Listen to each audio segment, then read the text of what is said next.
Good morning mga kapabibi. Nandito tayo ngayon sa Malabon para silipin yung magandang pasyalan nila na ang pangalan ay Dampalig. So, samahan nyo ako na makita natin lahat yung ganda ng lugar nila. So, dito lang yan matatagpuan sa Malabon. So, this is Marabo, Bisaya ta. So ayun na nga no, umpisa na natin ikutin itong napakahabang nilang Great Wall parang sa China. So dito sa Malabon, nasa gitna ito ng dagat. Nope. Iikutin natin ito na napakalayo. Pero pag nilakad mo ito, parang aabutin ka ng lampas 1 oras pag inikot mo yung napakahaba nilang pasyalan sa gitna ng karagatan.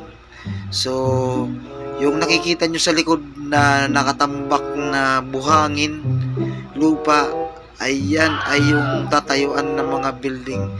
Yun yata yung tawag na New Manila na gagawin nila sa gitna ng dagat. Yun na yun, yung nakatambak na yun. Diyan yan sa harap ng Nabutas banda. So, guys, ito yung ganda nila sa Malabon. May mga naliligo na dumadayo na nakamotor pumunta dito para maligo. At syempre, hindi na natin nabutan yung maraming tao na parang tawagin nila ay parang divisoria.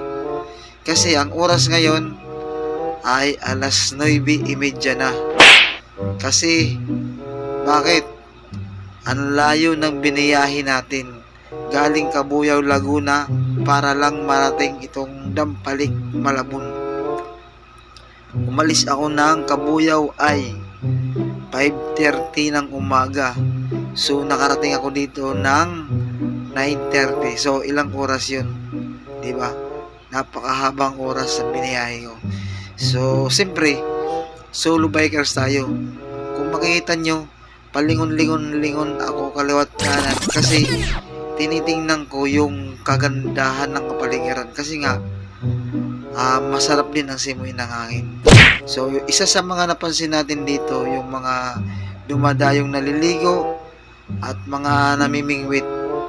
So, ayan yung mga napansin natin guys dito. So, ayan, nasilip nyo na yung ganda. Medyo pinutol ko ng video nito kasi sobrang haba. Kasi kung ipapakita ko sa inyo lahat, napakahabang video. So, yun lang ang pinakita ko sa inyo. Pero pare-parehas ang ganda, nasa gitna siya ng karagatan.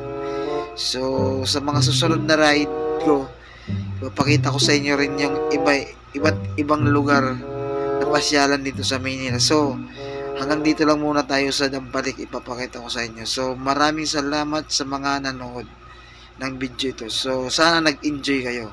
Maraming salamat po.